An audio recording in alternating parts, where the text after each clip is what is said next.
1 and 1/2 cup flour. Kalahating kutsarang baking soda. Salain lang natin.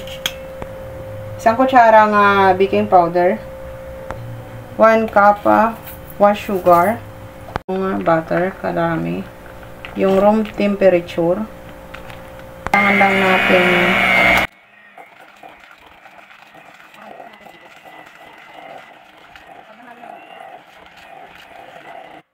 egg. Mix lang natin tong itlog. Teaspoon. Balik tayo dito sa powder ng mga ingredients. 1 teaspoon na salt.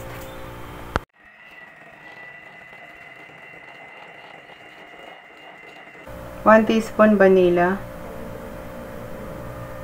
3/4 cup na milk, ibap.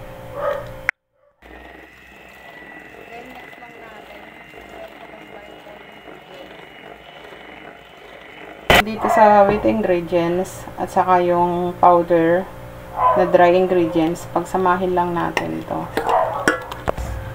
Kailangan muna natin ihalo ng bahagya yung powder.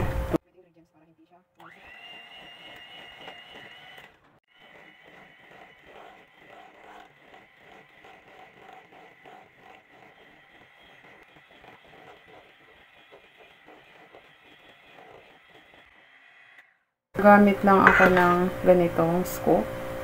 Gawin natin dito. Para isang size lang. So, ayan na. Pinipreheat oven lang yung preheated oven kasi pagsalang, ayan. Preheated oven ng 10 minutes. Bibake siya ng 25 minutes. Ayan natin. Then, ilalagay lang natin doon sa ilalim yung isang size lang yan. Cupcake. Already done na. Ito na yung ating cupcake na fluffy. Good for business and good for holiday and birthday.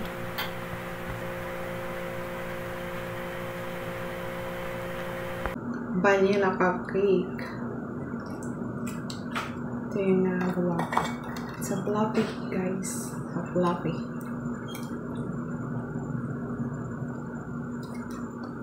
Wow. It's a fluffy. The sugars, na peanut salt, sugar.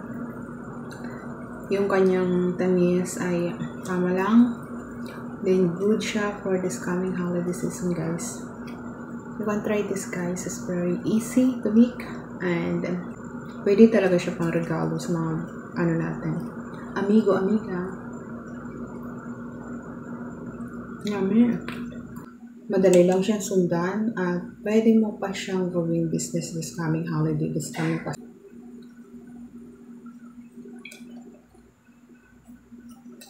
Yummy.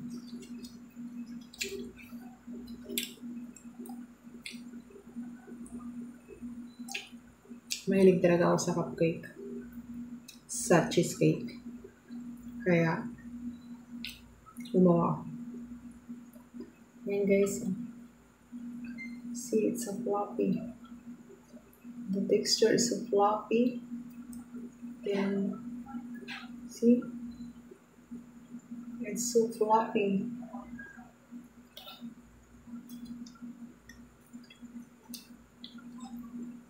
Yummy.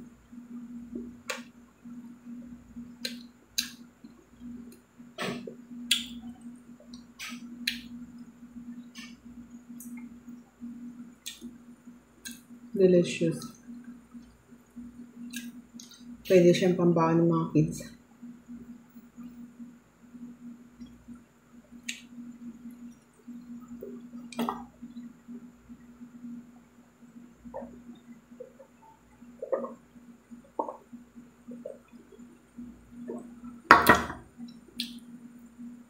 Thank you guys for watching. Please subscribe to my YouTube channel and follow my Facebook page. If you buy something, please click the yellow basket and my TikTok shop. Bye guys. Thank you.